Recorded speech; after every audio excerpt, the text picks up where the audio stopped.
நிகழ்ச்சியின் அடுத்த நிகழ்வாக ஹீலர் பாஸ்கர் ஐயாவின் தினம் ஒரு சிந்தனை ஆடியோ மூலம் கேட்க இருக்கிறோம்.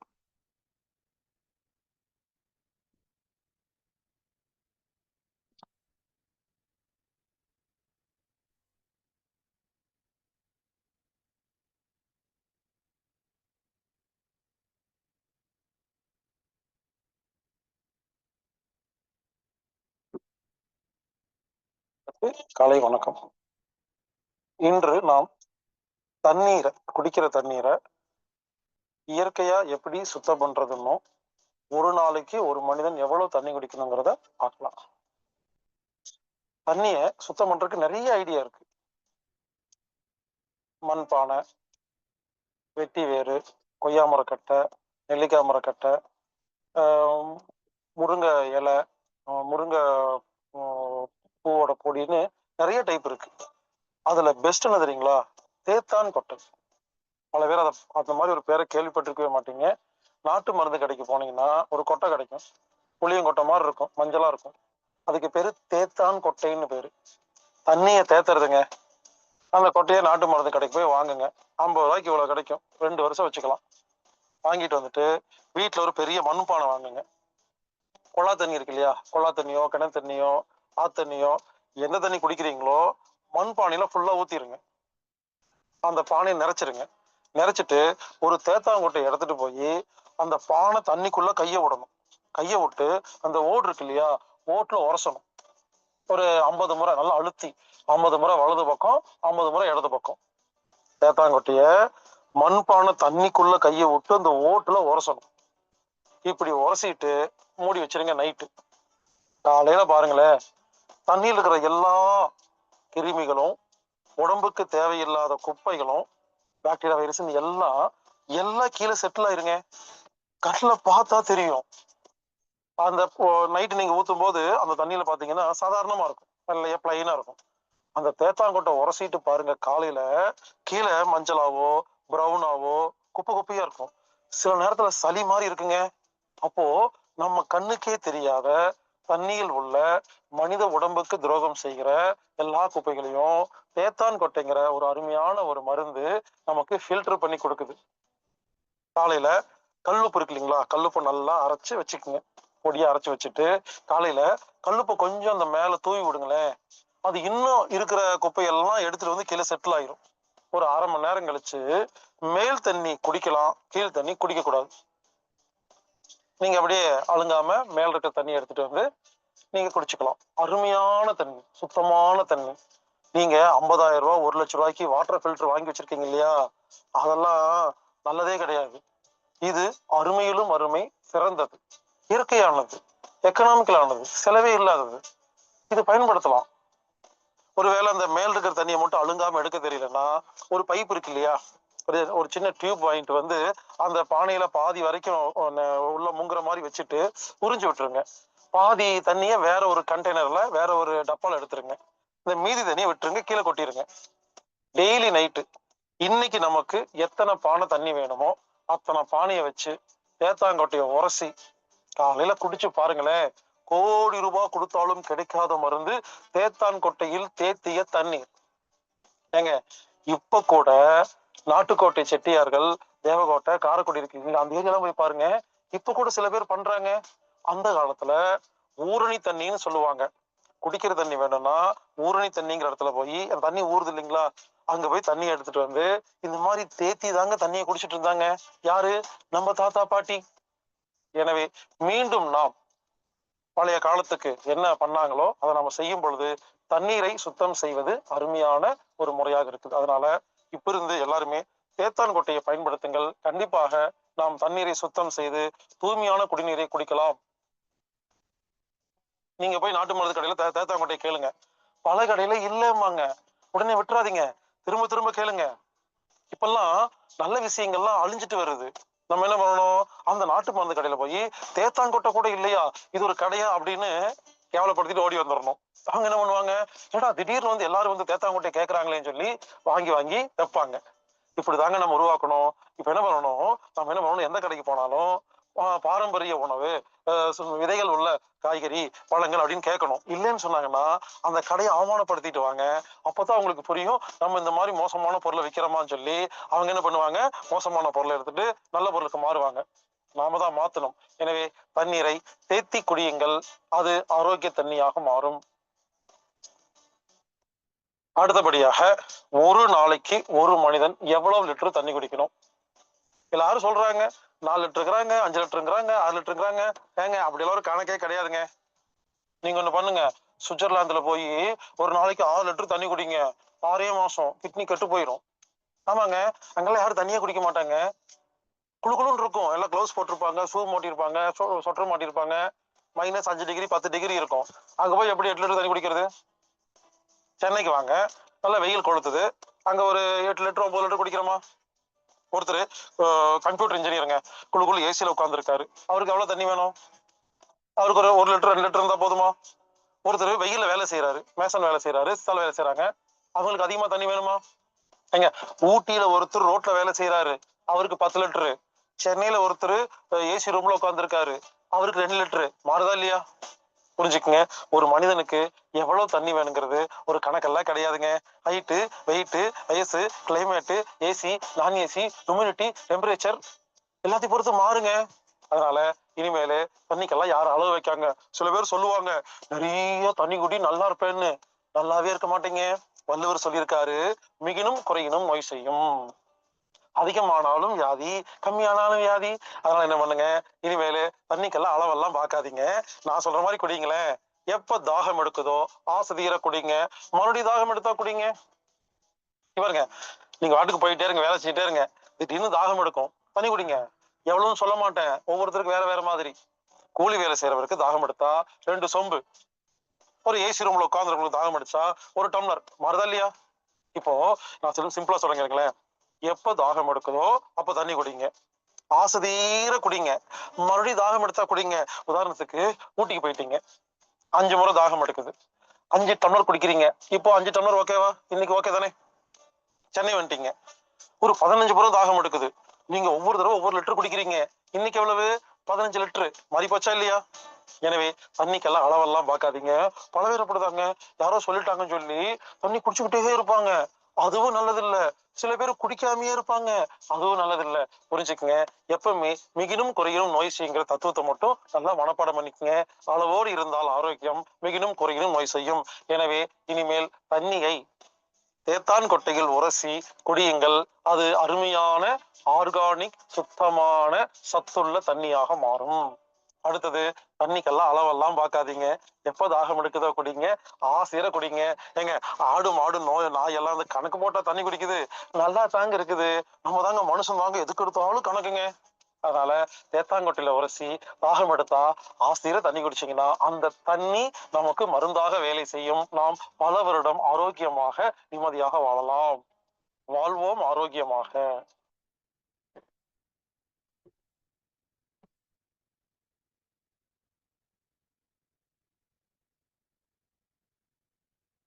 நன்றி நன்றிங்க ஐயா. இன்றைய வேலை அற்புதமாக நமக்கு அந்த நீரை எப்படி பருகணும் அப்படிங்கிற விஷயத்தை சிறப்பா சொல்லியிருக்காங்க. தண்ணீரை சுத்தப்படுத்தி செய்யும் முறையை பற்றி விளக்கம் அளித்து சிறப்பித்து கொடுத்த ஹீலர் பாஸ்கர் ஐயா அவர்களுக்கு அனைவரின் சார்பாக நெஞ்சார்ந்த நன்றிகளையும் வாழ்த்துக்களையும் தெரிவித்துக் கொள்கிறோம். நன்றிங்க ஐயா. இன்று நமக்கு சிறப்பு விருந்தினராக அதாவது மூட்டுகளில் ஏற்படும் பிரச்சனைகள், வலிகள் என்பது வந்து பாத்தீங்கன்னா இன்னைக்கு ஏறத்தாழ எல்லாருக்குமே இருக்கிற பிரச்சனைகள் அப்படிங்கிற மாதிரி ஒரு விஷயங்கள் இருந்துட்டு இருக்கு. அதை எப்படி நம்ம சரி பண்ண முடியும் அப்படிங்கிற ஒரு பெரிய எதிர்பார்ப்பு எல்லாத்தையுமே இருந்துட்டு இருக்கு. ஏன்னா அந்த மூட்டு பிரச்சனைகள் வந்தா என்ன செய்யறது, எது எப்படி அதை சரி பண்ண முடியும், அதற்குண்டான தீர்வு என்ன அப்படிங்கிறத பற்றி சிறப்பான ஒரு நிகழ்வை இன்னைக்கு கொடுக்க போறாங்க நம்ம இயற்கை மருத்துவர் அகிலாமா அவர்கள். அவர்களுடைய ஒவ்வொரு செஷனும் நமக்கு வந்து பெரிய இன்னைக்கு இயற்கை வாழ்வியலை நோக்கி நம்ம திருப்பிட்டு இருக்கு அப்படின்னு சொல்லலாம். கண்டிப்பாக இதுவும் அதனுடைய ஒரு நிகழ்வாக இருக்கும் என்பதற்கு பெரிய ஒரு சான்றாக அமையும். இன்றைய நிகழ்வில் நமக்கு அந்த மூட்டுகளில் ஏற்படும் அந்த வலிகளுக்கு உண்டான நிரந்தர தீர்வுன்னு கூட சொல்லலாம். நிரந்தர தீர்வுகளை ஏற்படுத்த இயற்கை மருத்துவர் அகிலாமையார் அவர்களை அன்புடன் அழைக்கின்றோம். ஆமா, கொஞ்சம் ஹேண்ட் ரைஸ் பண்ணீங்கம்மா. ஓகே, நன்றி.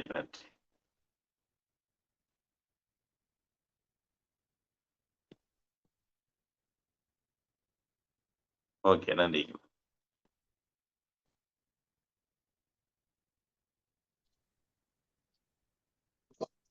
வணக்கம். நான் பேசுறது இன்னைக்கு எல்லாருக்கும் கேக்குதுங்களா? கிளியரா இருக்குங்களா? வாய்ஸ் லோவா இருக்கா? தேவையான கேக்குது, அளவுக்கு இருக்கா? கேக்குதும்மா. அது சொல்லுங்க. நன்றி. கிளியரா இருக்குமா? கிளியரா இருக்கு. எல்லோரும் எல்லா வளமும் பெற்று இன்புற்று வாழ எல்லாம் வல்ல இறையாற்றல் துணை நிற்கட்டும். அனைவருக்கும் காலை வணக்கம். சந்தோஷம், எல்லாரும் நல்லா இருக்கீங்க. காலை சக்கரம் ரொம்ப சிறப்பா உங்களை வழி நடத்தி கொண்டு போயிட்டு இருக்குது. இதுல கலந்துக்கிட்டாலே போதும், எல்லாரும் ஆரோக்கியம்தான்.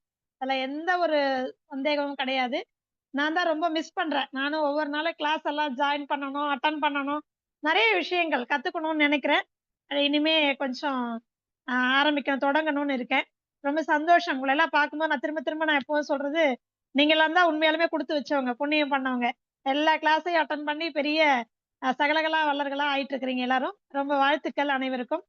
அண்ட் இதை ஒழுங்குபடுத்தி நடத்திட்டு வந்துட்டு இருக்கக்கூடிய குணபாலன் ஐயா அவர்களுக்கு உதவி புரியக்கூடிய அனைவருக்கும் அந்த நேரத்துல நான் தினமும் நினைக்கிறது நன்றி சொல்லணும்னு. ரொம்ப சந்தோஷம், வாழ்த்துக்கள். இறையருள் உங்களுக்கு எப்பவும் துணையா இருக்கணும்னு நான் மனதார வேண்டிக்கிறேன். சந்தோஷம். இன்னைக்கு நாம வந்து பார்க்க போற தலைப்பு எல்லாருக்கும் தெரிஞ்ச ஒரு விஷயம்.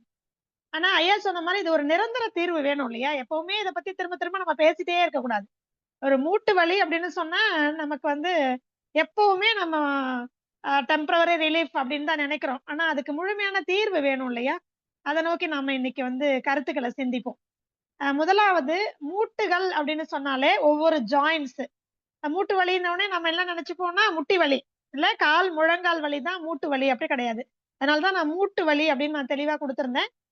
காரணம் என்ன அப்படின்னா எல்லா ஜாயின்ஸ், தோள்பட்டை ஆகட்டும், கழுத்தாகட்டும், முழங்கை ஆகட்டும், கைகள்ல எல்லா ஜாயின்ஸ், இடுப்பு, அதுக்கப்புறம் காலு, குதிகாலு, அந்த ஜாயின்ஸ், ஆங்கிள் ஜாயின்ஸ், எல்லா ஜாயின்ஸ்லயும் இருக்கக்கூடிய அந்த மூட்டுகள்னு சொல்லக்கூடிய அந்த பகுதிகளில் ஏற்படக்கூடிய வலிக்கு என்ன காரணம்?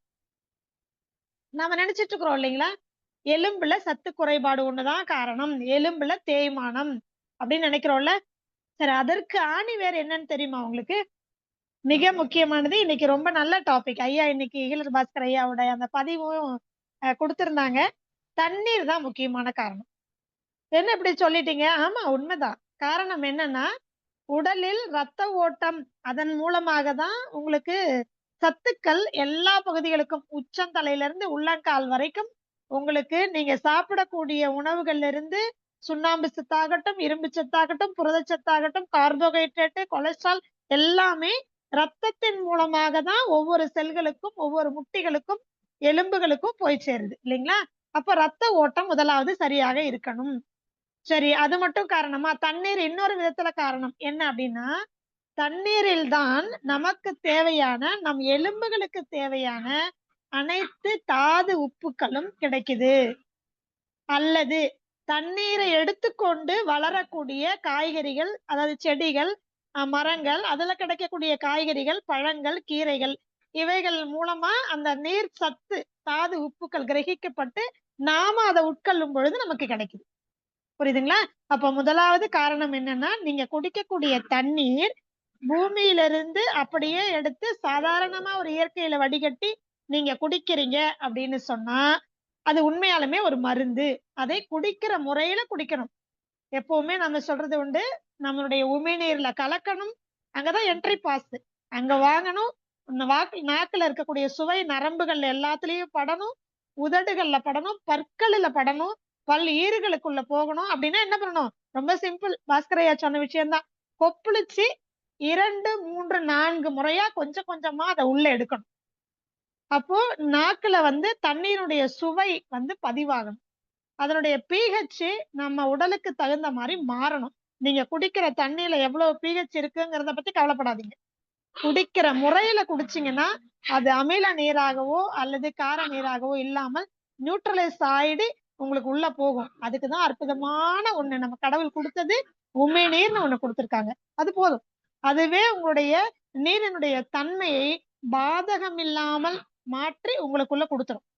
நீங்க டைரக்டா அந்த நாக்குல சுவை நரம்புகள்ல படாம, உமிழ்நீரில் படாம, அந்த என்ட்ரி பாஸ் வாங்காம உள்ள போச்சுன்னா உங்களுக்கு தண்ணீர் என்னவா மாறும் அப்படின்னு சொன்னா, சிறுநீரகத்தினுடைய செயல்பாட்டை கூட்டி என்ன பண்ணும், அதை வெளியேற்றுவதற்கு படாத பாடுபடும். தயவு செய்து எக்காரணத்தை கொண்டும் கடகட கடகடன்னு குடிக்கவே குடிக்காதீங்க. இன்றையோட நிறுத்திக்கோங்க. நீங்க வாய் வச்சு குடிப்பீங்களோ இல்ல அண்ணாந்து குடிப்பீங்களோ, that is up to you. நீங்க என்ன வேணா பண்ணுங்க, பட் உட்கார்ந்து குடிங்க. எங்க போனாலும் தண்ணியை உட்கார்ந்து குடிங்க. ஒரு சின்னதா ஒரு ஒரு கல்லு கிடைச்சா கூட போய் உட்கார்ந்துட்டு தண்ணி குடிங்க. அது ஒண்ணு. ரெண்டாவது, நல்ல வாயில ஒரு வாய் தண்ணி எடுத்தாலும் நீங்க அண்ணாந்து குடிச்சாலும் பரவாயில்ல, தண்ணீரை என்ன பண்ணுங்க, நல்லா கொப்பளிச்சு கொஞ்சம் கொஞ்சமா உள்ள எடுங்க. அப்போ அதுல இருக்கக்கூடிய தாது உப்புகள் சத்துகளாக மாறி ரத்தத்தில் கலந்து டைரக்டா உங்களுடைய எலும்புகள், நரம்புகள், தசைகளுக்கு போகும். அப்போ தேவையான சத்துக்கள் இருந்ததுனாலே எலும்பு பலவீனப்படாது, தேய்மானம் ஏற்படாது, உராய்வு ஏற்படாது, எக்ஸஸா அங்க டெபாசிட் ஆகாது. புரியுதுங்களா? நிறைய பேர் சொல்லுவாங்க, குதிகால்ல எனக்கு எலும்பு வளர்ந்துருக்கு, யூரிக் ஆசிட் டெபாசிட் ஆயிருக்கு. காரணம் என்ன? நீங்க ஒரு வீட்டை வந்து நீங்க மாப்பு போட்டு துடைக்கிறத விட கழுவுனா எவ்வளவு சுத்தமாகும் இல்லையா? அப்போ அவ்வளவு தண்ணி தேவைப்படும் இல்லையா? அந்த மாதிரி உங்க உடலுக்குள்ள கழிவுகள் தேங்கி இருக்கு. அது சுண்ணாம்பு சத்தே ஆனாலும், யூரிக் ஆசிடே ஆனாலும், யூரியாவாகவே இருந்தாலும், தேவையான நல்ல தாது உப்பாக இருந்தாலும், அளவுக்கு அதிகமானால் அதுவுமே விஷம்தான், நோய் தான். அப்ப அது டெபாசிட் ஆயிடுச்சு, தங்கிருச்சுன்னா உங்களுக்கு வலியை ஏற்படுத்தும் இல்லைங்களா? குறைந்து போனாலும் அதுதான், குறைந்தாலும் அதிகமானாலும் நோய் அதுதான். சோ அது குறைஞ்சு போனாலும் சரி, கால்சியம் டெபிஷியன்சி, யூரிக் ஆசிட் டெபிஷியன்சின்னு சொல்றோம். அதிகமாயிடுச்சுன்னா டெபாசிட்னு சொல்றோம். இதுக்கெல்லாம் காரணம் என்ன? ரத்தம் சரியான அளவுக்கு ஓடிக்கிட்டே இருந்ததுன்னா கழிவுகள் என்ன ஆகும், ரத்த ஓட்டத்தோட கலந்து கிட்னி பிரிச்சு வெளியில அனுப்பிச்சிடும். எக்ஸஸா அளவுக்கு அதிகமா இருக்கக்கூடியதை பிரித்து ஒண்ணு சேமிச்சு வைக்கும், கழிவாக இருந்தால் அளவுக்கு அதிகமா இருந்தா வெளியில அனுப்பும். இதான் கிட்னியோட வேலை. கிட்னியோட வேலை நாம நினைச்சிட்டு இருக்கிறோம் எல்லாத்தையும் ரத்தத்துல இருந்து பிரிச்சு வெளியில அனுப்புறது, தேவைக்கு மட்டும் வச்சுக்கோம். அப்படி இல்ல, இன்னொரு காரியம் பண்ணுது, ஸ்டோரேஜ் பண்ணி வைக்குது. தேவையான நேரத்துல, அவசர நேரத்துல திடீர்னு ஒரு ஆக்சிடென்ட் ஆயிடுச்சு, எலும்பு உடைஞ்சிருச்சு, உடனடியாக சிறுநீரகம் தான் வேலை பண்ணும். என்ன பண்ணும்? அட்ரினலின் சொல்றோம் பாத்தீங்கன்னா, அவசர நிலையில உடம்புல எங்கெல்லாம் சேர்த்து வச்சிருக்கிறோம் சக்தி, எந்த சக்தி தேவையோ அதை எடுத்து அழகா கொடுக்கும். நாம அப்ப கால்சியம் டெய்லி நம்ம சாப்பிடுற கால்சியம்லாம் ரத்தத்துல அன்னைக்கு தேவைக்கு வச்சுட்டு மீதி எல்லாம் தூக்கி வெளியில போட்டா என்ன ஆகும்? திடீர்னு நாளைக்கு அடிபட்டுடுச்சு, எலும்புல வந்து சுண்ணாம்பு சத்து குறைஞ்சு போச்சு, அங்க தேவைப்படுது அப்படிங்கும் பொழுது சேர்த்து வச்சிருந்தா மட்டும்தானே எடுத்து கொடுக்க முடியும். இந்த வேலையை கிட்னி பண்ணுது. அப்ப கிட்னியுமே ஆரோக்கியமா இருக்கணும்ல, அதுக்கு நீங்க குடிக்கிற தண்ணி சுத்தமான தண்ணியா இருக்கணும், எல்லா தாது உப்புகளும் நிறைந்த தண்ணியா இருக்கணும். RO water, reverse osmosis, mineral water, சுத்தமா ஒண்ணுமே இல்லாம எசன்ஸை, கெமிக்கலை, ரசாயனத்தை கலந்த தண்ணி தான் மினரல் வாட்டர். ரிவர்ஸ் ஆஸ்மோசிஸ்ங்கிற ஆர்ஓ அப்படிங்கிறது நல்லது கெட்டது அத்தனையும் வெளியில எடுத்துரும், தாதுக்களே இருக்காது, மைனஸ் அத்தனையும் எடுத்துரும். என் வீட்டு தண்ணி, என் வீட்டு போர்வெல் வாட்டர்ல இருக்கக்கூடிய தண்ணி வந்து ரொம்ப உப்பா இருக்குது, எனக்கு குடிக்க முடியல, டெபாசிட் ஆயிடுது, ஒண்ணுமே பண்ணாதுங்க. அதை நீங்க தேவைக்கு அதிகமா ஒண்ணும் வடிகட்டணும் இல்லை. இல்லைன்னா பழைய மெத்தடுக்கு போயிருங்க. இன்றைக்கும் நாங்க வச்சிருக்கக்கூடிய ஒரு மெத்தட் என்ன அப்படின்னு சொன்னீங்கன்னா, அந்த கோல் அப்படின்னு சொல்லக்கூடிய ஒரு மெத்தட் வச்சிருக்கோம். எவர் சில்வர் பாத்திரம் மேல ஒண்ணு இருக்கும், கீழே ஒண்ணு, 2 அடுக்கா இருக்கும். அதுல ஒரு அடுக்குல மேல பாத்தீங்கன்னா 2 தூண் மாதிரி கருப்பு கலர்ல அல்லது வெள்ளை கலர்ல வச்சிருப்பாங்க. இது என்ன பண்ணணும்னா, அதுல தண்ணியை ஊத்தி வச்சீங்கன்னா எக்ஸஸ் ஆன சால்ட் எல்லாத்தையும் அது எடுத்துரும். ஈவன் குளோரின் எடுத்துரும். கிருமிகளையும் எடுக்கிறோம். சோ கிருமிகளையும் அது என்ன பண்ணும், அப்சர்வ் பண்ணிக்கும். சோ அதுக்கப்புறம் டேப் வாட்டர் நீங்க திருப்பினீங்க அப்படின்னா அந்த பின்ல, கீழே கூடிய பின்ல இருந்து நீங்க தண்ணி ஓபன் பண்ணி நல்ல தண்ணீர், சுத்தமான தண்ணீர் கிடைக்கும். இல்லைன்னா ஐயா சொன்ன மாதிரி தேத்தாங்கொட்டை நீங்க சட்டையில வந்து மண்பானையில உள்ளுக்குள்ள ஃபுல்லா நல்லா தேய்ச்சி வச்சுட்டு அதுல தண்ணியை வச்சு ஃபில்டர் பண்ணீங்கன்னா நல்ல தண்ணீர் கிடைக்கும். சோ இப்படி இயற்கையான மெத்தட்ஸ் நிறைய இருக்கு, தேடி பாருங்க, கிடைக்கும். கேட்டாதான் கிடைக்கும். பிரபஞ்சத்திட்ட கேளுங்க, இயற்கை கிட்ட கேளுங்க. இல்லைன்னா ரொம்ப அருமை. மழை நீர், மழை தண்ணி வரும்பொழுது, மழை வரும்பொழுது முதல்ல வரக்கூடிய ஒரு 10 நிமிட தண்ணியை விட்டுடுங்க. அதுக்கப்புறமா அங்கங்க பாத்திரம் வைங்க. இல்லைன்னா எங்கேயாவது ஓப்பன் ஸ்பேஸ் இருந்துன்னா ஏதாவது ஒண்ணு கட்டி மழை நீர் அந்த இடத்துல வந்து அக்குமுலேட் ஆகுற மாதிரி பண்ணுங்க. பிடிச்சு வச்சுக்கோங்க. இருட்டா இருக்கணும், சூரிய ஒளி படக்கூடாது. அதன் மேல வெப்பம் பட்டுச்சு அப்படின்னு சொன்னதுன்னா பஞ்சபூத சக்திகள் ஒரு இடத்துல இருக்கும் பொழுது அந்த இடத்துல அடுத்த உயிர் வந்து உற்பத்தி ஆகிறது, அடுத்த ஒரு ஜீவன் உற்பத்தி ஆகுறது இயல்பு, அது இயற்கை. அப்ப மழை தண்ணியில பூச்சி வருது. ஏன் பூச்சி வருது? காற்று போகாம, சூரிய ஒளி படாம நல்லா இறுக்கமா மூடி காற்றோட்டம் இல்லாத ஒரு பகுதியில வச்சுட்டீங்கன்னா அந்த நீர் எத்தனை வருடங்கள் ஆனாலும் பூச்சி புழு எல்லாம் உள்ள வராது. அப்படியே சக்தியை வந்து தேக்கி வச்சுக்கலாம், அதை குடிக்கலாம். இதுல எல்லாம் நல்ல pH இருக்கு, மோர் தென் 12 இருக்கு, ரொம்ப நல்லது. அதை குடிச்சோம்னா சளி வரும். எப்படி வரும்? உள்ள இருக்கிற கழிவுகள் சளியாக வெளியேறும். சில பேருக்கு வயித்தால போகும், மழை தண்ணி குடிச்ச உனக்கு வயித்துக்குள்ள வந்து இன்ஃபெக்ஷன் ஆயிடுச்சு. ஒண்ணும் இல்ல, உள்ள இருக்கிற குப்பை கூலை எல்லாம் அடிச்சுட்டு போயிடுச்சு. பாத்திருக்கீங்களா? மழை பெய்ஞ்சதுன்னா ரோட்ல ஒரு குப்பை இருக்காது, பாத்திருக்கீங்களா? அப்படிதான் மழை தண்ணியை நீங்க குடிச்சீங்கன்னா உள்ள, நான் நிறைய பேருக்கு சொல்லியிருக்கேன், மூட்டு வலி வந்துருச்சா, கழுத்துல எலும்பு தேய்மானம் இருக்கா, இடுப்புல ப்ரொஜெக்ஷன் இருக்கா, L4 L5ல வந்து எனக்கு வந்து அக்குமுலேஷன் ஆயிடுச்சு, அங்க பல்ஜிங் இருக்கு, சர்ஜரி பண்ணணுங்கிறாங்க. ஒண்ணுமே பண்ணுவேன், டெய்லி மெடிசன் மாதிரி டோஸ் மாதிரி 50 மில்லி மழை தண்ணி குடிச்சுக்கிட்டே வாங்க. 10 நாள்ல அந்த வலி எங்க போகுதுன்னு பாருங்க. ஆபரேஷனே வேண்டாம். மழை தண்ணீர் குடிங்க, ஆற்று தண்ணீர் குடிங்க, கிணத்து தண்ணி குடிங்க, குளத்து தண்ணிய குடிங்க. சரி, நாம இன்னைக்கும் போய் பாருங்களேன், கிராமத்துல இந்த பக்கம் அவங்க குளிச்சிட்டு இருப்பாங்க, அந்த பக்கம் மாடு கழுவிட்டு இருப்பாங்க, இந்த பக்கம் குழந்தைய வந்து டாய்லெட் போனதை கழுவிட்டு இருப்பாங்க, இந்த பக்கம் குடிக்கிறது தண்ணி பிடிப்பாங்க. என்ன ஆயிப்போச்சு? அப்படியெல்லாம் குடிச்ச வரைக்கும் யாருக்குமே ஒரு வியாதியும் வரல. ஏன்னா கிருமிகள் உள்ள போகும் பொழுது அது ஆட்டோமேட்டிக்கா அதை எதிர்த்து போராடக்கூடிய நோய் எதிர்ப்பு ஆற்றலை நம்மளுடைய உடல் வந்து உடனடியா அதை ப்ரொஜெக்ஷன் பண்ணுச்சு. அதுதானே இன்னைக்கு வேக்சின்னு போடுறீங்க, தடுப்பூசின்னு போடுறது. வேற என்ன? நோய் கிருமியை உள்ள செலுத்தி அதை குத்துயிரும் கொலையுயிருமா அறவேக்காடு மாதிரி பாதி உயிரோட அல்லது உயிர் இல்லாம அல்லது அதை வந்து மயக்கத்துல ஏற்படுத்தி அதை வந்து இன்ஜெக்ஷன் மூலமா ஏத்துறாங்க. அதுக்கு பேர் தான் தடுப்பூசி. இந்த தடுப்பூசி போட்ட உடனே நம்ம உடல் என்ன பண்ணுது? அச்சோ, ஒரு கிருமி வந்துருச்சேன்னு உடனடியாக அந்த கிருமியை எதிர்த்து போராடக்கூடிய தன்மையை, நோய் எதிர்ப்பு ஆற்றலை நம்ம உடல் வந்து எடுத்துக்குது. உடனே அது என்ன பண்ணும்? ரியாக்ட் பண்ணும். அப்போ ஃபீவர் வரும், முதலாவது சிம்டம். அல்லது ஒரு நடுக்கல், ஒரு அலர்ஜி, இதெல்லாம் வரும். அதை எதிர்த்து போராடுதுன்னு அர்த்தம், ஒரு ரியாக்ஷன் பண்ணுது. அப்போ அது நம்மளுடைய செல்கள்ல பதிவாகுது. இந்த கிருமி வந்தால் இந்த எதிர்ப்பாற்றல் நம்ம உடம்புல ரெடியா இருக்கணும் அப்படின்னு சொல்லக்கூடிய ஒரு சிம்டம் தான். புரியுதுங்களா? அப்போ நாம வந்து இந்த மாதிரியான மண்ணுல விளையாடுற குழந்தை, ரோட்ல விளையாடுற குழந்தை, குப்பையில விளையாடுற குழந்தை, ஓடையில ஓடிட்டு இருக்க தண்ணியை குடிக்கிற குழந்தை, இதெல்லாம் ஆரோக்கியமா தான் இருந்தது. காரணம் என்ன? நோய் கிருமிகளோ அல்லது தொற்று கிருமிகளோ தண்ணீரின் மூலமாகவோ மண்ணின் மூலமாகவோ நகத்தின் மூலமாக சாப்பாட்டின் மூலமாக உள்ள போகும் பொழுது நோய் எதிர்ப்பாற்றல் தானாகவே உற்பத்தி ஆகும். இப்படி அடிக்கடி உற்பத்தி ஆகி அது உடம்புல என்ன ஆகும்? சேவ் ஆகும், ஸ்டோரேஜ் ஆயிடும். அப்போ எப்ப பார்த்தாலும் நீங்க தண்ணியில விளையாடும் போதெல்லாம் இது என்ன பண்ணும்? ஆட்டோமேட்டிக்காவே உங்களுக்கு எதிர்ப்பாற்றல் உங்களுக்கு சேவ் ஆகியிருக்கும். திரும்ப ஒரு முறை அந்த கிருமி வரும்போது ஆட்டோமேட்டிக்கா அது என்ன பண்ணும்? வேலை பண்ணிடும். உங்களுக்கு நோய் எதிர்ப்பாற்றலை கொடுத்துரும், அந்த நோய் வராமல் பாதுகாக்கும். ஒரு முறை வந்ததுன்னா அது ரெக்கார்ட் ஆயிடுச்சுன்னா திரும்பவும் வந்து உங்களை பாதிப்பை ஏற்படுத்தாது. அது உங்களுக்கே தெரியாம அதை கிளியர் பண்ணி உங்களை சேஃபா வச்சுக்கும். புரியுதுங்களா? சோ முடிந்த வரைக்கும் எந்த தண்ணியா இருந்தாலும் காட்டன் துணியில வடிகட்டுங்க, அல்லது தேத்தாங்கொட்டையில வடிகட்டிக்கோங்க, அல்லது நம்மளுடைய பாரம்பரிய முறையில அந்த கோல் சொல்லக்கூடிய, அது ஒரு மாதிரி நிலக்கரின்னு சொல்லுவாங்க, கருப்பு கலர்ல வெள்ளை கலர்ல அந்த மாதிரி ஒரு தூண் மாதிரி உள்ளுக்குள்ளவே இருக்கும், அப்படி ஃபில்டர் பண்ணலாம். நிறைய மெத்தட்ஸ் இருக்கு. அல்லது நானே பல முறை சொல்லியிருக்கிறேன், இதை தனியா கூட நான் ஒரு வகுப்பா கூட எடுக்கிறேன்.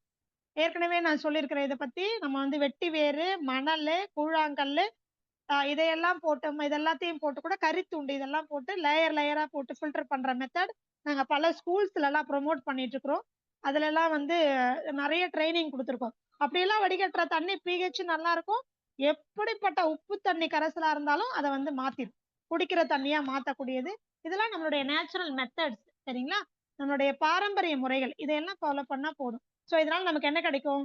அனைத்து தாது உப்புக்களும் கிடைக்கும். சரி, தாது உப்புக்கள், இந்த மினரல் சால்ட்ஸ் என்ன பண்ணும்?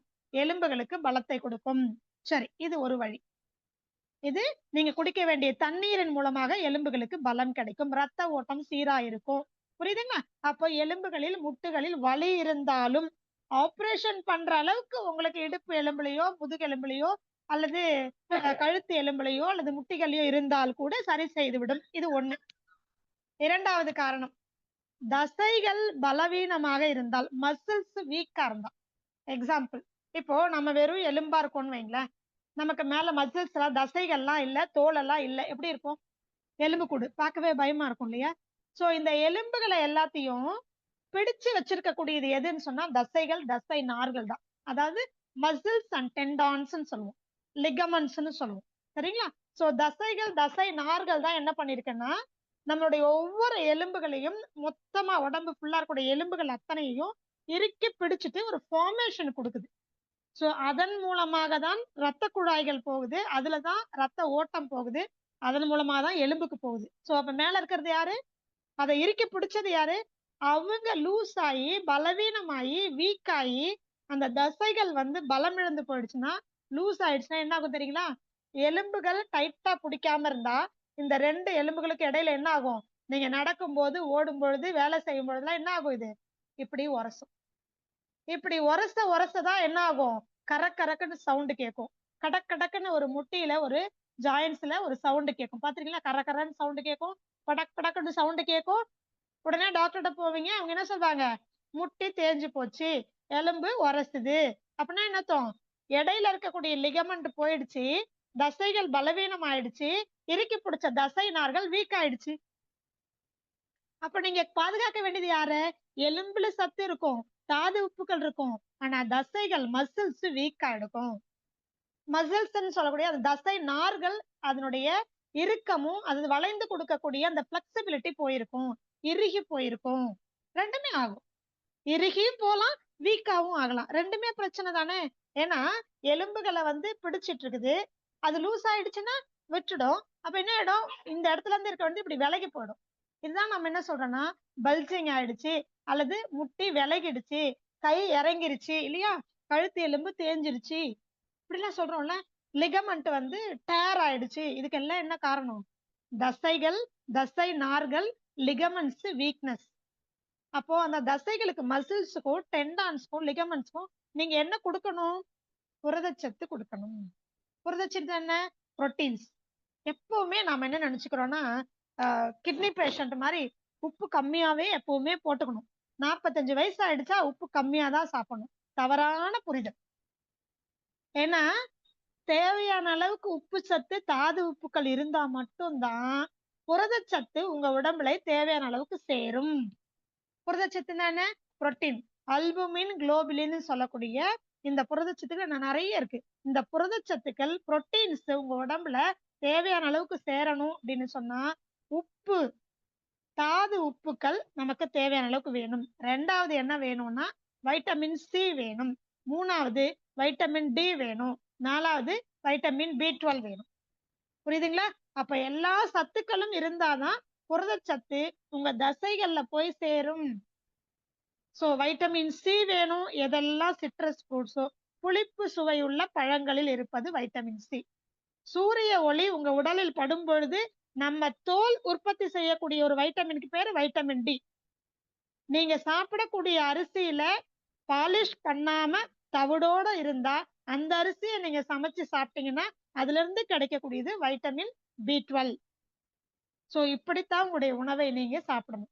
சரி, புரதச்சத்துல 2 இருக்கு. ஒண்ணு சாச்சுரேட்டட் புரோட்டீன், இன்னொன்னு அன்சாச்சுரேட்டட் புரோட்டீன். அப்படின்னா என்ன? செரிமானம் ஆகக்கூடிய நிலையில் இருப்பது, இன்னொன்னு செரிமானம் ஆக வேண்டிய நிலையில். ஆகாதுன்னு அர்த்தம் கிடையாது, ஆக வேண்டிய நிலையில இருக்கிறது. இப்போ இந்த ஆக வேண்டிய நிலையில இருக்கிறது எதுன்னு தெரியுங்களா? ரொம்ப உதாரணம் சிம்பிளா சொல்றேனே. அன்சாச்சுரேட்டட் புரோட்டீன் அப்படிங்கிறது முளை கட்டாத, அப்படியே விளைஞ்சு நமக்கு அப்படியே காஞ்சு போய் நம்ம கொடுக்குறாங்க இல்லையா? துவரம்பருப்பு, கடலைப்பருப்பு, பச்சைப்பயிறு, தட்டைப்பயிறு, கொண்டைக்கடலை, அதெல்லாம் முளைக்க வைக்காம கடையில விற்கிறாங்க பாத்தீங்களா? இது அன்சாச்சுரேட்டட் புரோட்டீன். இதெல்லாம் சாப்பிட்டீங்கன்னா இதுல என்ன ஆகும்?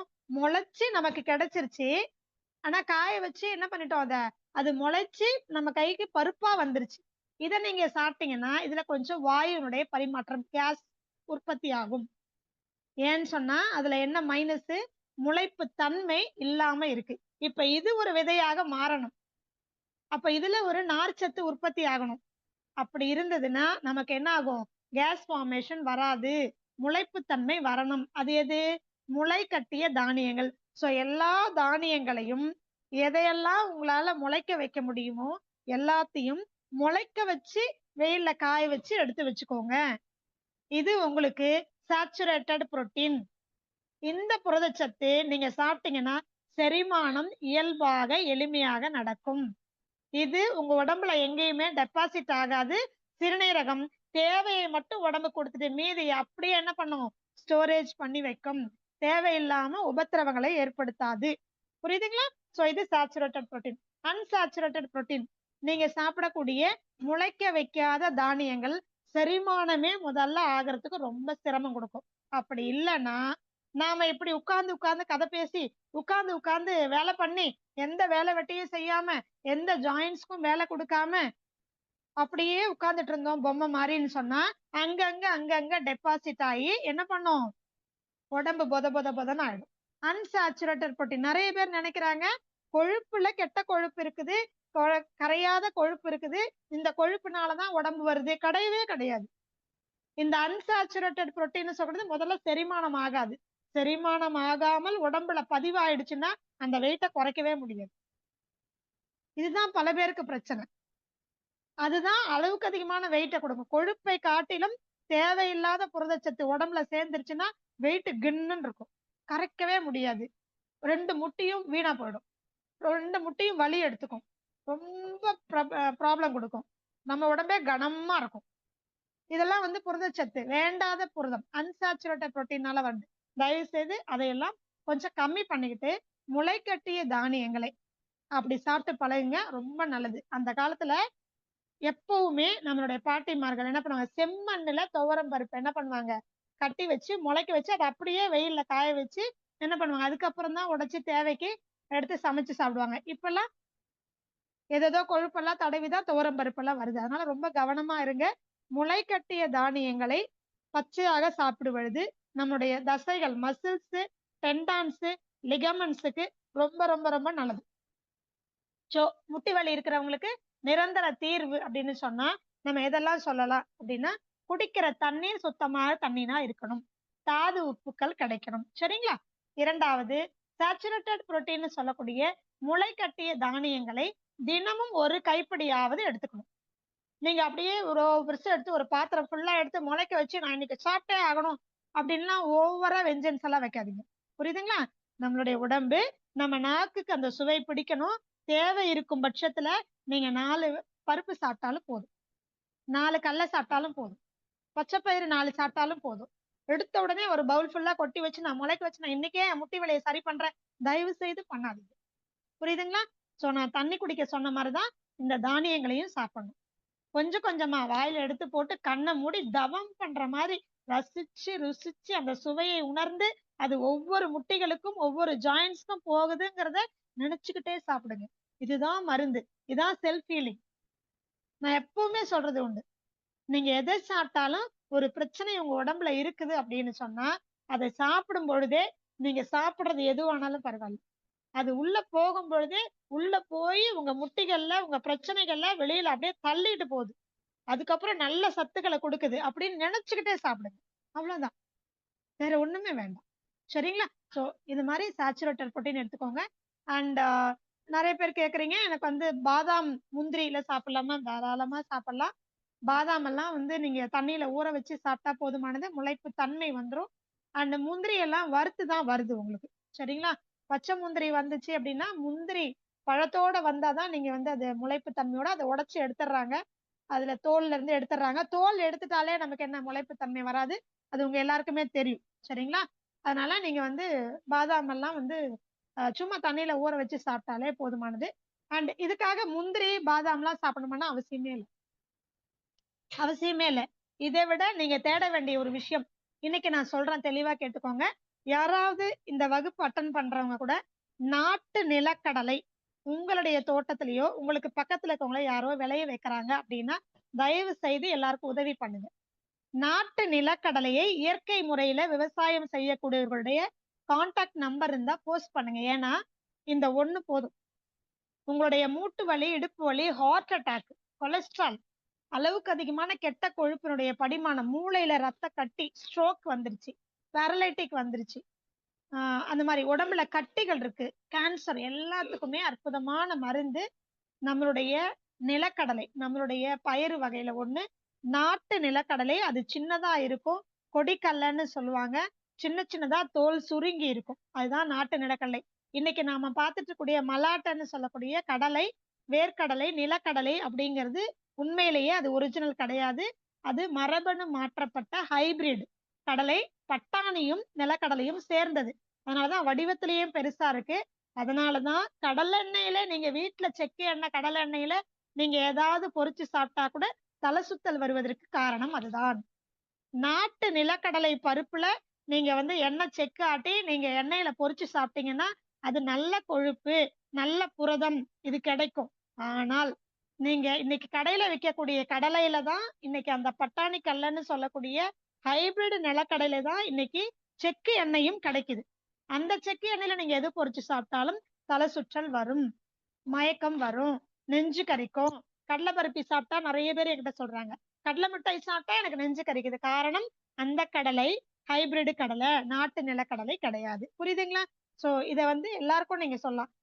குழந்தை பேருக்கு ரொம்ப நல்லது. குழந்தை இன்மை, எனக்கு மலட்டுத்தன்மை இருக்கு, விந்தணுக்கள் குறைபாடு இருக்கு, பெண்ணுக்கு கருமுட்டை வளர்ச்சி இல்ல, வயசுக்கு வந்தாங்க அதுல இருந்து அவங்களுக்கு சரியான பீரியட்ஸ் இல்ல. சோ ஆண்களுக்கு பெண்களுக்கு முட்டி வலி, இடுப்பு வலி, மசில்ஸ் வீக்கா இருக்கு, பாதாம் பிஸ்தா அளவுக்கு போக வேண்டிய அவசியம் இல்லைன்னு சொல்றேன். நம்ம ஊர்ல விளையக்கூடியதுக்கு நீங்க முக்கியத்துவம் கொடுங்க. அதுதான் உங்களுக்கு மருந்தாக மாறும். சரிங்களா? அந்தந்த பகுதியில என்ன விளையுதோ அதுதான் நமக்கு மருந்து. புரியுதுங்களா? அடுத்தது உணவு மருத்துவம். எல்லாருக்குமே என்னன்னா, சரிங்க நான் இதெல்லாம் சாப்பிட்டு நான் கொஞ்சம் கொஞ்சமா சப்போர்ட்டிவா நிலக்கடலை சாப்பிட்றேன், முளைக்க வச்ச தானியம் சாப்பிட்றேன், நல்ல தண்ணியை குடிக்கிறேன், இதெல்லாம் பண்றேன், எனக்கு ரொம்ப வலி ஜாஸ்தி, இப்ப எனக்கு மருந்து சொல்லுங்க. ஓகே, நோட் பண்ணிக்கோங்க. 1 எள்ளு 10 அப்படின்னா என்ன அர்த்தம்? 1 சுத்தமான கருப்பு எள், அதை கழுவி மைய அரைச்சு முட்டையில 10 போட்டுக்கலாம். சரி, எனக்கு சுத்தமான எள்ளெல்லாம் கிடைக்கிறது இல்லைன்னா செக்குல ஆட்டின நல்லெண்ணெய் என்ன பண்ணலாம், லைட்டா அடுப்புல வச்சு சூடு பண்ணுங்க. உங்களுக்கு எங்க வலி இருக்கோ, கழுத்துல வலி இருக்கா, இடுப்புல வலி இருக்கா, முதுகுல வலி இருக்கா, அல்லது தோள்பட்டையில வலி இருக்கா, அல்லது ஷோல்டர் எல்போ, அடுத்தது எல்போல இங்க முழங்கையில எங்க வலி இருக்கோ, எங்க வலி இருக்கோ, மூட்டுகள்ல ஜாயின்ஸ்ல வலி இருக்குதுன்னா எள் எண்ணெய் அப்படின்னு சொல்லக்கூடிய ஜிஞ்சிலி ஆயில், நல்லெண்ணெய் இருக்குது இல்லைங்களா, லைட்டா சூடு பண்ணுங்க. டபுள் பாயில் மெத்தட்லாம் வேண்டாம், நம்ம ஒண்ணும் உள்ள சாப்பிடல, வெளியில அப்ளை பண்றதுக்கு தான். லைட்டா சிம்ல வச்சு சூடு பண்ணுங்க. சரிங்களா? புகஞ்சு போற அளவுக்கு சூடு பண்ண வேண்டாம். லைட்டா சூடு பண்ணும். ஏன் டபுள் பாயில் மெத்தடு சொல்றாங்க தெரியுங்களா? நீங்க ரொம்ப காய்ச்சி அதுல இருக்கக்கூடிய சத்துக்கள்லாம் எவாபரேட் ஆக பண்ணிடுறீங்க. அதனாலதான் டபுள் பாயில் மெத்தட்ல நிறைய பேர் இம்பார்ட்டன்ஸ் கொடுக்குறாங்க. அவசியம் இல்லை, சிம்ல வச்சு லைட்டா தொட்டா சூடு தாங்குற அளவுக்கு சூடு போதுமானது. சரிங்களா? சரி, இதை என்ன பண்ணலாம், எங்க வலி இருக்கோ அங்க அப்ளை பண்ணுங்க. நம்பர் 1. நம்பர் 2, எனக்கு தாங்க முடியாத வலி, எனக்கு இப்ப சரியா போகணும். அலோபதியில போனா ஒரு மாத்திரை போட்டா எனக்கு உடனே சரியா போகுதுல, அப்படி சரியா போகணும். என்ன பண்ணலாம்? ரொம்ப சிம்பிள், நாட்டு மருந்து கடைக்கு போங்க. அதாவது தவிடு கிடையாது, நெல் உமி கேள்விப்பட்டிருப்பீங்க. நெல் உமி, அதாவது நெல் அந்த அரிசிக்கு மேல இருக்கும் பாத்தீங்களா, அது வந்து 2ஆ 3ஆ உடைஞ்சிருக்கும், அதான் நெல் உமின்னு சொல்லுவாங்க. இதை சும்மா ஒரு 100 கிராம் வாங்கிட்டு வாங்க. நல்லா இவ்வளோ தருவாங்க, ஏன்னா நெல் உமி தானே, வெயிட் உங்களுக்கு வந்து நிறைய கிடைக்கும். அது ஒரு 100 கிராம் வாங்கிட்டு வாங்க. ஒரு கைப்பிடி சுத்தமான கல் உப்பு, டாடா சால்ட் எல்லாம் வேண்டாம், சாதாரண ஒரு 5 ரூபா 10 ரூபாய்க்கு ஓரமா அண்ணாச்சி கடையில போட்டிருப்பாங்க, அந்த கல்லுப்பு வாங்கிக்கோங்க. ஒரு கைப்பிடி எடுத்து இரும்பு வடச்சட்டி, அப்படி இல்லைன்னா மண் சட்டியில போடுங்க. இல்லைன்னா எனக்கு எவர் சில்வர் சட்டி தான் இருக்குன்னா போடுங்க. தயவு செய்து அலுமினிய வடச்சட்டியில எந்த மருந்தையும் செய்யாதீங்க. சமைக்கவே கூடாதுன்னு நான் சொல்லியிருக்கேன், கண்டிப்பா இதை செய்யாதீங்க. சரிங்களா? எவர் சில்வர் வடச்சட்டில ஒரு கைப்பிடி கல்லுப்பு போடுங்க, லைட்டா அப்படியே சூடு பண்ணுங்க, அது பொரியும். அதுக்கப்புறம் இந்த நெல் உமி இருக்கு பார்த்தீங்கன்னா, அதை ஒரு கைப்பிடி போடுங்க. ரெண்டையும் நல்லா வறுத்துட்டு ஒரு காட்டன் துணியில எடுத்துக்கோங்க. எங்க வலின்னு நீங்க தைலம், அதாவது இந்த நல்லெண்ணெயை தடவி இருக்கீங்களோ அங்க ஒத்தடம் கொடுங்க. எதனால உங்களுக்கு அந்த இடத்துல வலி வந்தாலும், மூட்டே தேஞ்சு போயிருந்தாலும், எலும்பே என்னது பல்ஜிங் ஆயிருந்தாலும், இந்த ஒத்தடம் கொடுத்தீங்கன்னா உடனடியாக வலி சரியா போகும். பர்மனண்டா கியூர் ஆகுமா? ஆகாது. அதிகபட்சம் 6 மணி நேரம் தாங்கும். திருப்பி என்ன பண்ணும், அடுத்த ஒரு 5 மணி நேரம் கழிச்சு திரும்பவும் எண்ணெயை தடவி ஒத்தடம் கொடுங்க. இதுல என்ன நடக்கும்? இப்படி நீங்க டெம்பரவரியா தானே டேப்லெட் மாதிரி பெயின் கில்லர் மாதிரின்னு சொல்றீங்கன்னா கிடையாது. இந்த நெல் உமியில இருக்கக்கூடிய வைட்டமின் B12 நேரடியாக உங்க தசைகளுக்கும் தசை நார்களுக்கும் மசில்ஸ் சொல்றோம் இல்லைங்களா, டெண்டான்ஸ் லிகமெண்ட்ஸ்க்கு போகும், டைரக்டா போனுக்கு போகும், பிளட் சர்க்குலேஷனுக்கு போகும். வைட்டமின் B12 டைரக்டா கிடைக்கும். First thing. செகண்ட் திங், கல் உப்பு இருக்கு இல்லையா, நீங்க அதை வறுத்துட்டீங்கல்ல, இதை நீங்க துணியில கட்டி நல்லெண்ணெய் மேல நீங்க ஒத்தடம் கொடுக்கும் பொழுது என்ன பண்ணும் தெரியுமா? ஒருவேளை அங்க சரியான அளவுக்கு ரத்த ஓட்டம் போகல, அந்த ரத்த ஓட்டம் போறதுக்கு தடையாக ஏதாவது கழிவுகள் அங்க இறுகி கட்டிக்கிட்டு இருக்குன்னா, இந்த கல்லுப்பு வறுத்து ஒத்தடம் கொடுக்கும் பொழுது அதை எல்லாத்தையும் என்ன பண்ணும்? எலிமினேட் பண்ணும். ஒண்ணு கிளென்சிங் பண்ணும், இன்னொன்னு எனர்ஜைசிங் பண்ணும். ஒண்ணு சுத்தப்படுத்தும், இன்னொன்னு சக்தியை கொடுக்கும். ரெண்டுமே நடந்தாதான் ப்ராப்பர் ஹீலிங். சரிங்களா? அப்பதான் அது உண்மையாலுமே சரியான சிகிச்சை. புரியுதுங்களா? நல்லெண்ணெயை தடவும் பொழுது எள்ளுல என்ன இருக்குன்னு தெரியுமா? சுண்ணாம்பு சத்து. சுத்தமான நல்ல சுண்ணாம்பு சத்து எள்ளுல இருக்கு. அந்த எண்ணெயில தான் நீங்க என்ன பண்றீங்க? தடவுறீங்க. அப்ப டைரக்டா என்ன ஆகும்? இந்த சூடு ஒத்தரெல்லாம் கொடுக்கும் பொழுது தசை வழியா, தோல் வழியா, தசை நார் வழியா எலும்புகளுக்கே நேரா நீங்க என்ன பண்றீங்க? சுண்ணாம்பு சத்தை கொடுக்குறீங்க. சோ தேவையான எல்லா சத்தையும் கொடுத்துட்டீங்களா? இவ்வளவுதான். சரி, எனக்கு முட்டியோ அல்லது கழுத்துலயோ எங்கேயோ இடத்துல நல்லா நெலு நெலுன்னு ஊதி போய் வீங்கி போய் இருக்கு. தொட்டா குழி விழுது, வீக்கா இருக்குது, ஷைனிங்கா இருக்குது, வலி பின்னி எடுக்குது, ஒரு கால் கூட எடுத்து வைக்க முடியல. இப்ப என்ன பண்ணலாம்? இப்போ ஒத்தடம் கொடுக்கறது ஒண்ணுமே இல்ல, நல்லெண்ணெயை லைட்டா சூடு பண்ணி அப்ளை பண்றீங்க. கல் உப்பு ஒரு கைப்பிடி போட்டு வடச்சட்டியில போட்டு வறுக்குறீங்க. இது லைட்டா பொரிய ஆரம்பிக்கும். அந்த டைம்ல ஒரு கைப்பிடி நெல் உமிய போடுறீங்க. ரெண்டையும் வறுக்குறீங்க. ஒரு துணியில கொட்டி எடுத்துக்கிறீங்க. எண்ணெய் தடவனதுக்கு அப்புறம் எந்த இடத்துல உங்களுக்கு வலி இருக்கோ அங்க எண்ணெய் தடவி இருக்கீங்கல்ல, எண்ணெய் தடவின பிறகுதான் ஒத்தடம் கொடுக்க வேண்டும். டைரக்டா கல் உமி நெல் உப்பை நீங்க வறுத்து துணியில கட்டி டைரக்டா கொடுக்க கூடாது. எண்ணெய் தடவிட்டு தான் கொடுக்கணும். உடனே கொடுக்கலாம். அரை மணி நேரம் 1 மணி நேரம் ஊறணும்னு அவசியம் இல்லை. சரிங்களா? இது ஒண்ணு. ரெண்டாவது, எனக்கு டாக்டர் இடுப்பு எலும்புல பல்ஜிங் இருக்கு, L4 L5ல பல்ஜிங் இருக்கு, அதை கண்டிப்பா ஆபரேஷன் பண்ணுங்கிறாங்க. இல்ல முட்டி வீங்கி போய் முட்டி மாற்று அறுவை சிகிச்சை பண்ணுங்கிறாங்க. ரொம்ப சிம்பிள். என்ன பண்ணுங்க, வீட்டுல குறைஞ்சது ஒரு 2 மணி நேரம் இடுப்பு வலி முதுகு வலியா இருந்ததுன்னா எந்த இடத்துல பிரச்சனையோ அந்த இடத்துல என்ன பண்ணுங்க, காடா துணின்னு சொல்லுவாங்க. சரிங்களா? அதாவது இழையெல்லாம் கேப் இருக்கும், அந்த துணியே மெல்லிசா இருக்கும், நூல் இழை துணி. இந்த துணி லைட் ஒயிட்ல இருக்கும், அதாவது ஆஃப் ஒயிட்னு சொல்லுவோம். என்ன சொல்லணும்னா சந்தன கலர்னு சொல்லுவோம். அந்த கலர்ல கூடிய துணியை வாங்கிட்டு வாங்க. இல்லைன்னா ஏதோ ஒரு காட்டன் துணிங்க, இதுக்காகலாம் போய் தேடிட்டு இருக்காதீங்க. நல்ல சுத்தமான பருத்தி துணியா இருக்கணும். இத உங்களுடைய எந்த பகுதியில, இடுப்புனா இடுப்பு, தோள்பட்டைனா தோள்பட்டை, அல்லது கழுத்து, அல்லது முதுகு, அடி முதுகு எங்கேயோ ஒரு பக்கம், அந்த துணி என்ன பண்ணுங்க, எங்க பிரச்சனையும் அங்க என்ன பண்ணுங்க, முடிஞ்சா கட்டிடுங்க, இல்லைன்னா விரிச்சு போட்டுருங்க. எண்ணெயை நீங்க என்ன பண்ணுங்க, நல்லெண்ணெயை காய்ச்சி லைட்டா வெது வெதுப்பா இருக்கும் போது அது மேல என்ன பண்ணுங்க, அப்படியே ஊத்தி விட்டுட்டு ஒரு 2 மணி நேரம் படுத்துக்கோங்க. இவ்வளவுதான். ஒண்ணும் செய்ய வேணாம். முடிஞ்சா ஒத்தரம் கொடுத்துட்டு அதுக்கப்புறம் இந்த மாதிரி இப்ப நான் சொன்ன மெத்தட்ல எண்ணெயை தடவிட்டு கல்லுப்பு நெல்லுமி வறுத்து ஒத்தரம் கொடுத்துட்டு வலி சரியா போனதுக்கு அப்புறமா என்ன பண்ணுங்க, இப்போ நீங்க என்ன பண்ண போறீங்க, அந்த இடத்துக்கு தேவையான மசில்ஸ்க்கு தேவையான எல்லா சத்துக்களையும் கொடுக்க போறீங்க. இப்போ நீங்க என்ன பண்ணலாம், துணியை விரிச்சு போட்டு அல்லது துணியை கட்டிட்டு அந்த இடத்துல எண்ணெயை ஊத்த போறீங்க. இது வழிஞ்சு வெளியில போக கூடாது, அந்த துணியில ஊறி ஊறி தசைகளுக்குள்ள போய்கிட்டே இருக்கணும். அப்படி என்ன பண்ணுவோம், லைட்டா ஊத்தி விடுங்க, அது கொத கொத கொதன்னு இருக்கும், அப்படியே உள்ளுக்குள்ள அந்த சத்து போயிட்டே இருக்கும்.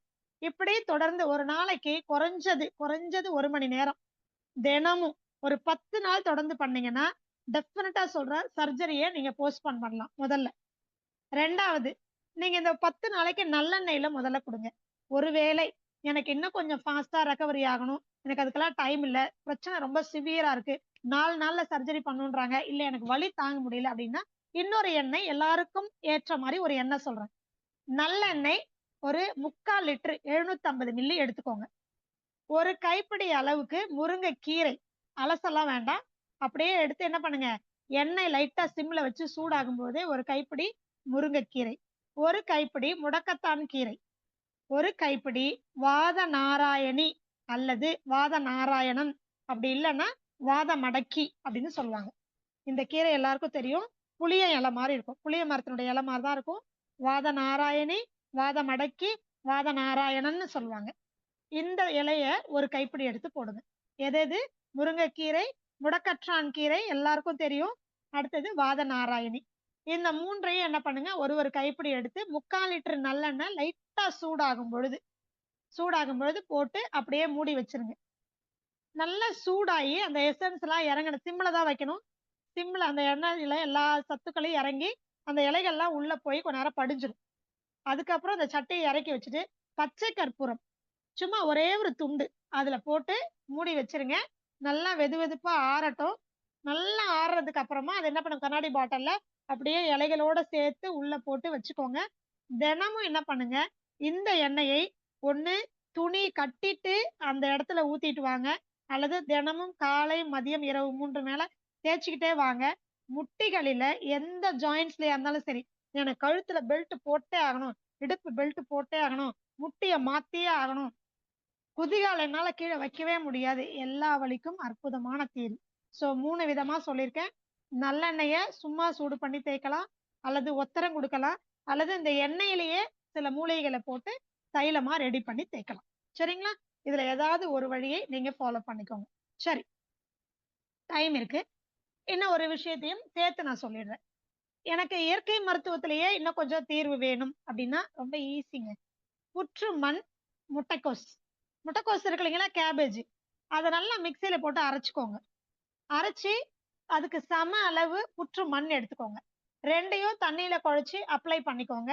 எங்க உங்களுக்கு வலி இருக்கோ அந்த இடத்துல, அல்லது முட்டியில பிரச்சனை இருக்கு, மூட்டுகள்ல கழுத்துல தேய்மானம் இருக்கு, அப்படி இருக்கோ அந்த இடத்துல நீங்க என்ன பண்ணணும், இந்த பேஸ்ட அப்ளை பண்ணிட்டு படுத்துக்கோங்க. அல்லது அந்த இடத்துல அப்ளை பண்ணிட்டு அமைதியா உட்காருங்க.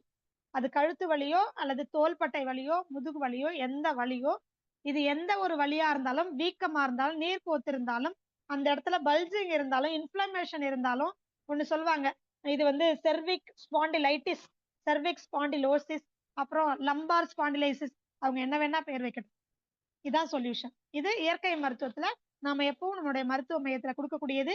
ஒண்ணு புற்று மண்ணும் முட்டைக்கோசும் கேபேஜும். சரிங்களா? எவ்வளவு போடணும்லாம் பார்க்காதீங்க, இது ஈக்குவலா, ரெண்டும் ஈக்குவலா எடுத்துக்கோங்க. அரைச்சி ரெண்டையும் மிக்ஸ் பண்ணி அப்ளை பண்ணுங்க. எவ்வளவு நேரம் இருக்கணும், ஒரு 45 மினிட்ஸ்ல இருந்து 1.5 hours வரைக்கும், அது காயற வரைக்கும். ஒரு 1.5 to 2 மணி நேரம் வரைக்கும் கூட என்ன பண்ணலாம், வச்சிருக்கலாம், தப்பே கிடையாது. அது உள்ள ஊறி ஊறி ஊறி உங்களுக்கு என்ன பண்ணுனா அந்த வலியை மொத்தமா எடுத்துரும். இது ஒண்ணு. ரெண்டாவது, அதே நீங்க என்ன பண்ணலாம்னா புற்று மண்ல முருங்கை கீரை இருக்கு இல்லையா, அதை பச்சையா அரைச்சி அதை இதோட சம அளவு கலந்துட்டு அப்ளை பண்ணிக்கலாம். சரிங்களா? ரெண்டாவது ஒண்ணு வந்து முட்டைக்கோசு, இன்னொன்னு வந்து நீங்க இந்த முருங்கைக்கீரை. மூணாவது ரொம்ப எளிமையானது, நாம எப்பவுமே சொல்லுவோம், பிரண்டை சாப்பிட்டீங்க அப்படின்னா அதுல சுண்ணாம்பு சத்து நிறைய இருக்கு. அதுக்கப்புறம் முள் முருங்கை சாப்பிட்டீங்கன்னா அதுல ரொம்ப நிறைய இருக்கு. அதுக்கப்புறம் தூதுவளை, அதுல உலகத்திலேயே அதிகமான சுண்ணாம்பு சத்து உள்ளது தூதுவளையும் பிரண்டையும் தான். சோ இதுலயும் கூட நம்ம என்ன பண்ணலாம், தூதுவளை அல்லது பிரண்டை ரெண்டுல ஏதாவது ஒண்ணு நல்லா மிக்சியில அரைச்சு புற்றுமண்ணோட கலந்து அப்ளை பண்ணலாம். பெரும்பாலும் நாங்க எப்பவுமே சொல்லக்கூடியது, பிரண்டை துவையல வாரத்துக்கு ஒரு நாள் சாப்பிடுங்க. வாரத்துக்கு 2 அல்லது 3 நாட்கள் தூதுவளை சூப் குடிச்சிட்டு வாங்க. உங்களுடைய மூட்டுகள்ல ஜாயின்ஸ் இருக்கக்கூடிய எல்லா வலிகளும் போகும். சுண்ணாம்பு சத்து கிடைச்சுன்னா வலி போயிடும்.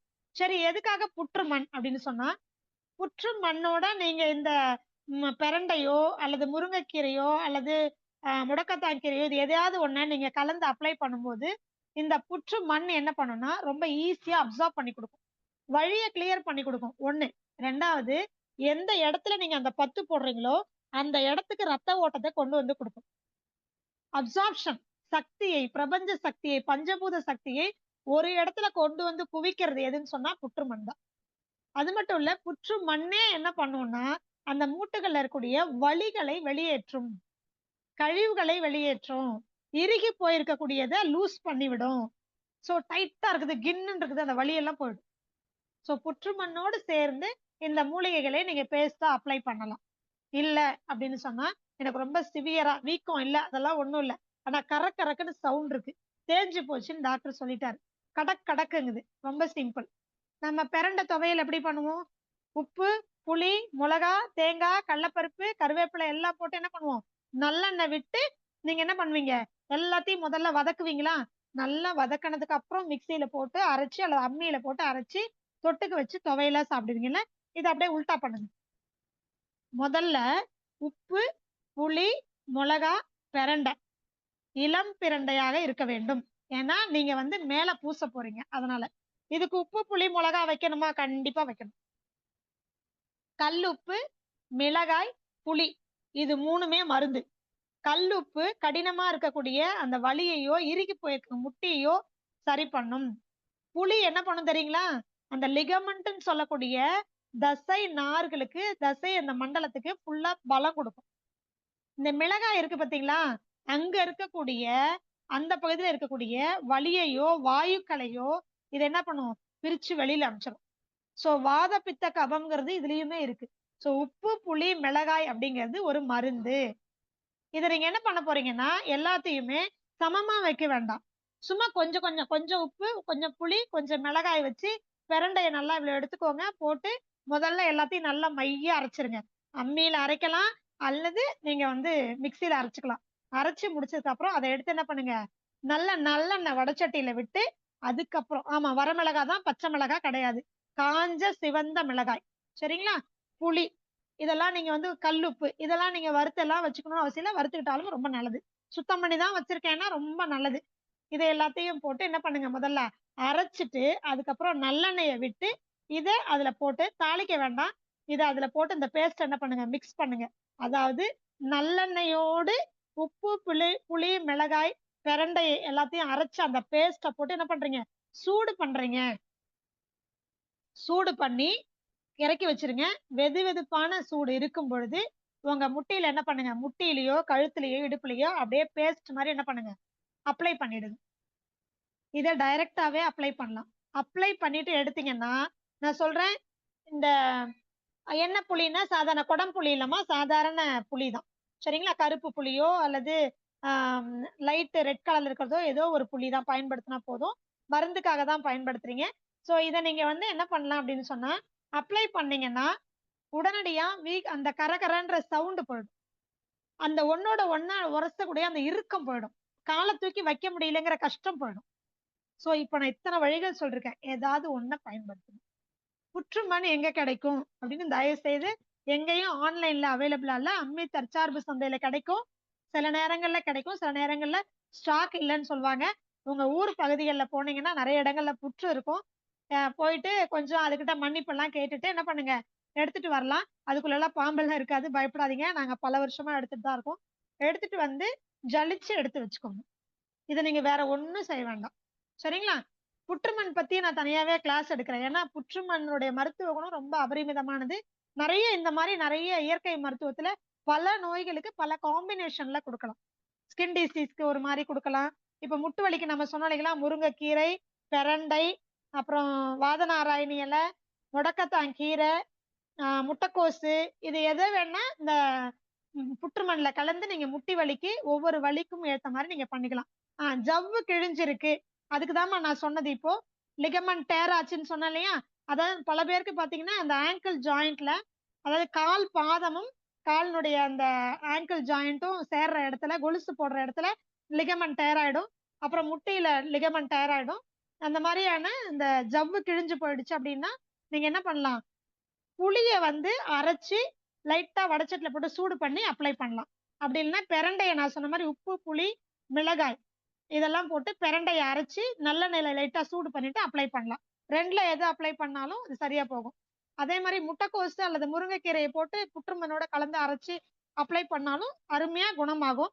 இதுதான் சரி பண்ணும் இல்ல, இது எதுக்காக நீங்க எந்த ட்ரீட்மெண்ட் பண்ணாலும் இதுல ஏதாவது ஒண்ணு பண்ணுங்க போதுமானது. இல்லைன்னா மாத்தி மாத்தி இன்னைக்கு ஒண்ணு நாளைக்கு ஒண்ணுன்னு பண்ணுங்க. எது செய்தாலும் நிச்சயமா குணம் கிடைக்கும், கவலைப்பட வேண்டாம். அண்ட் கீரை சாப்பிட்டா குணமாகுமா, நீங்க இயற்கையில விளைய வச்ச கீரையா இருந்தா குணமாகும். காரணம் என்னன்னா கீரைகள்ல தான் பூச்சி விழக்கூடாது ஓட்டை விழக்கூடாதுன்னு நிறைய மருந்து அடிக்கிறாங்க. நாங்க விவசாய பயிற்சிகளுக்கு போகும்போது நாங்க நிறைய கேள்விப்பட்டிருக்கோம், காய்கள் பழங்களை விட அதிகமா மருந்து அடிக்கிறது எது சொன்னா கீரைக்கு தான். அதனால தயவு செஞ்சு மொட்டை மாடியில காய்கறி வளர்க்குறீங்களோ இல்லையோ, வீட்டுக்கு ஒரு சின்ன தோட்டம் வச்சு சின்ன சின்ன கொஞ்சமாவது என்ன பண்ணுங்க, தயவு செய்து கீரைகளை விளைவிச்சு கீரைகளை வெளியில வாங்கி சாப்பிடாதீங்க. அதுவும் மழைக்காலம் பனிக்காலத்துல எல்லா கீரைகளையும் அடியில பூச்சி முட்டையிட்டு வைக்கும், அதுக்கு ரொம்பவே மருந்து அடிப்பாங்க, விஷம்தான். சோ கீரைகள் நல்லது, சுண்ணாம்பு சத்து இருக்கு இரும்பு சத்து இருக்கு, நான் இல்லைன்னு சொல்லல. ராகி சாப்பிடுங்க, கம்பு சாப்பிடுங்க, சோளம் சாப்பிடுங்க, இது மாதிரி நிறைய சொல்லலாம் சுண்ணாம்பு சத்து உள்ளது எல்லாமே. ஆனா இதை நான் சிகிச்சையா சொல்லும் பொழுது இதை மட்டும் எடுத்தீங்கன்னா போதுமானது சரிங்களா. இப்ப உணவாக வேணும்னா கம்பு கேழ்வரகு சோளம் இதெல்லாமே சுண்ணாம்பு சத்து புரதச்சத்து, இரும்பு சத்து, அனைத்து தாது உப்புகளும் கிடைக்கும். சிறுதானியங்கள் எல்லாமே புரதச்சத்து அதிகமா இருக்கக்கூடியது. கல்லுப்பை வறுத்து பயன்படுத்துங்க. அண்ட் புளிய வந்து நான் ஏற்கனவே சொல்லியிருக்கேன், சூடு பண்ணி பயன்படுத்துங்க. வரமிளகாய், சிவந்த மிளகாயை மட்டும் பயன்படுத்துங்க. பழுப்பு நிற மிளகாய் புற்றுநோயை உற்பத்தி பண்ணும். அரைகுறையா பழுப்பா வந்து உங்களுக்கு கடையில வாங்குற வரமிளகாய் கூட லைட்டா பழுப்பு கலர்ல இருக்குன்னா அதெல்லாம் பயன்படுத்தாதீங்க. அதெல்லாம் உடம்புக்கு நல்லதில்ல. இது நிறைய இருக்கு. உணவு பத்தி நம்ம நிறைய பேசுவோம். இன்றைக்கு மூட்டு வலிக்கு தீர்வு அப்படின்னு சொன்னா, முடிந்த வரைக்கும் நான் இந்த டைம்ல என்ன சொல்ல முடியுமோ அதெல்லாம் நான் சொல்லி கொடுத்திருக்கேன். தயவு செய்து அலுமினிய பாத்திரத்தில் எக்காரணத்தை கொண்டும் சமைக்காதீங்க. எண்ணெயை தாளிக்காதீங்க. எண்ணெயை வந்து காய்ச்சாதீங்க. முட்டு வலிக்கா இருந்தாலும் பயன்படுத்தாதீங்க. சரிங்களா? சரி. இன்னைக்கு நம்ம இதோட முடிச்சுக்கலாம். இன்னைக்கு கேள்வி பதிலுக்கான சந்தேகங்கள் இருக்கும். திரும்ப திரும்ப இதே தான் நம்ம சொல்ல போறோம். இன்னைக்கு சொன்ன டாபிக்ல இதெல்லாம் ஃபாலோ பண்ணுங்க. இதுக்கு மேலே பிரச்சனை இருக்கு அப்படின்னு சொன்னா எனக்கு வாட்ஸ்அப்ல வாய்ஸ் மெசேஜ் பண்ணுங்க. தனித்தனியா உங்களுடைய வயதுக்கும், உங்களுடைய வேலைக்கும், உங்களுடைய சூழலுக்கும் தகுந்த மாதிரி நான் உங்களுக்கு தனியா அட்வைஸ் பண்றேன். அதை கேட்டு ஃபாலோ பண்ணிக்கோங்க. சந்தேகம் ஏதாவது இதை காட்டிலும் இன்னும் சந்தேகம் இருக்குன்னா அவசியமான சந்தேகங்கள் மட்டும் கேட்டு தெரிஞ்சுக்கலாம்னு நினைக்கிறேன், டைம் இருந்தா. ஐயா முடிச்சுக்கிறேங்க ஐயா. அடுத்த வாரம் மீதி கண்டினியூ பண்ணுவோம். நன்றிங்கம்மா. சிறப்பு, சந்தோஷம். எல்லாம் ஒரு புயல் அடிச்சு ஓஞ்ச மாதிரி இருக்குதா இல்ல எப்படி இருக்குதுன்னே தெரியல. அது மாதிரியான ஒரு நிகழ்வுன்னு சொல்லலாம். அதாவது எந்த அளவுக்கு இடைவிடாது ஒரு தன்னுடைய செயலை வந்து தன்னுடைய அந்த ஒரு மருத்துவ முறையை வந்து எந்த அளவுக்கு வந்து இந்த நேரத்துல வந்து எல்லாருக்குமே சரியான கொடுக்க முடியும் அப்படிங்கிறத வந்து இன்னைக்கு வந்து அம்மா வந்து ஆரம்பிச்சதுல இருந்து இது வரைக்கும் ஒரு சின்ன ஒரு கேப் இல்லாம எல்லாமே சொல்லுவாங்க. அதாவது நான் ஒரு தடவை சொன்னா 100 தடவை சொன்ன மாதிரிலாம் நம்ம நிறைய கேள்விப்பட்டிருக்கோம்.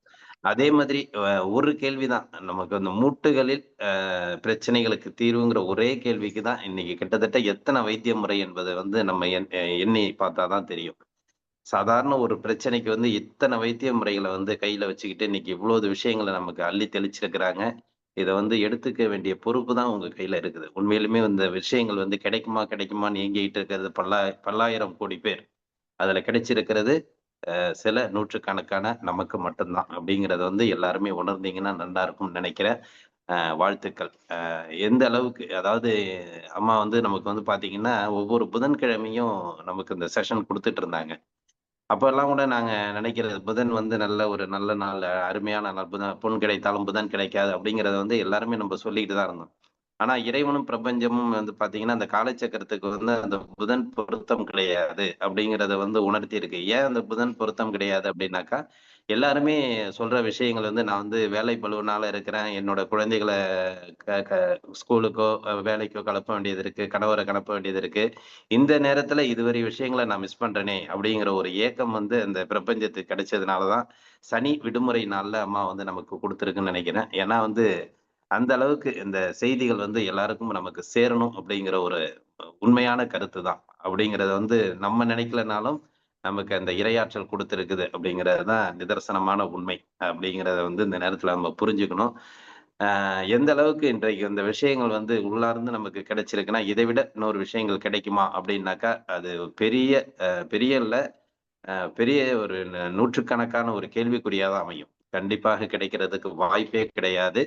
இன்னைக்கு அந்த அளவுக்கு நமக்கு இந்த நிகழ்வு வந்து கொடுத்திருக்காங்க. வாழ்த்துக்கள். இந்த நிகழ்வு என்பது வந்து பாத்தீங்கன்னா நீங்கள் இனிமேல் கேள்வி கேட்பது என்பது வந்து நம்மை நாமே ஏமாற்றிக் கொள்வதுதான். ஏன்னா அந்த அளவுக்கு அவங்கள்ட்ட இருந்து பதில் வந்துருச்சு.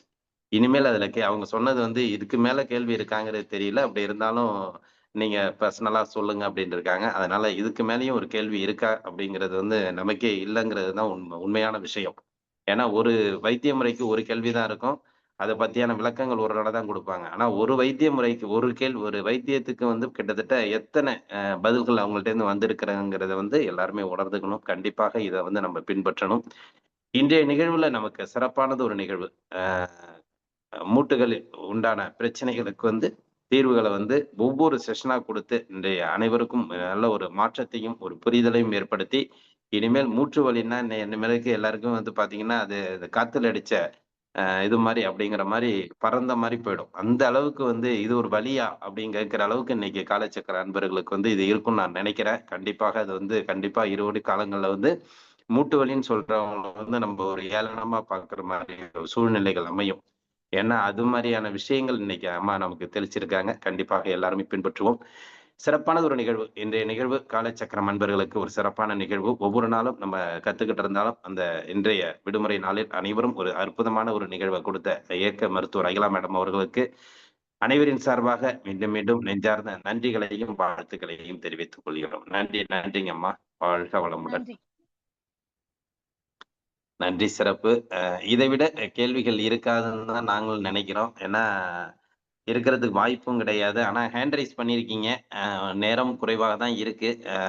முக்கியமான கேள்விகள் அப்படிங்கிறது வந்து இருந்தா மட்டும் ஒரு சில நபர்கள் கேட்கலாம். ஏன்னா எல்லாருமே கேட்டு அப்படிங்கிறது டைம் இல்ல. முக்கியமான கேள்விகள் அப்படி இருந்தா மட்டும் ஒரு சில நபர்கள் கேளுங்க. இனிமேல் யாரும் ஹேண்ட் ரைஸ் பண்ணாதீங்க. தொடர்ச்சியா ஹேண்ட் ரைஸ் பண்ணிட்டு இருந்தீங்கன்னாக்கா, வாய்ப்புகள் கண்டிப்பாக கிடைக்காது. ஆனந்த அராமதியா? ஓகே. ஆனந்த அராமதி. நீங்க கேள்வி கேட்கலாங்கம்மா.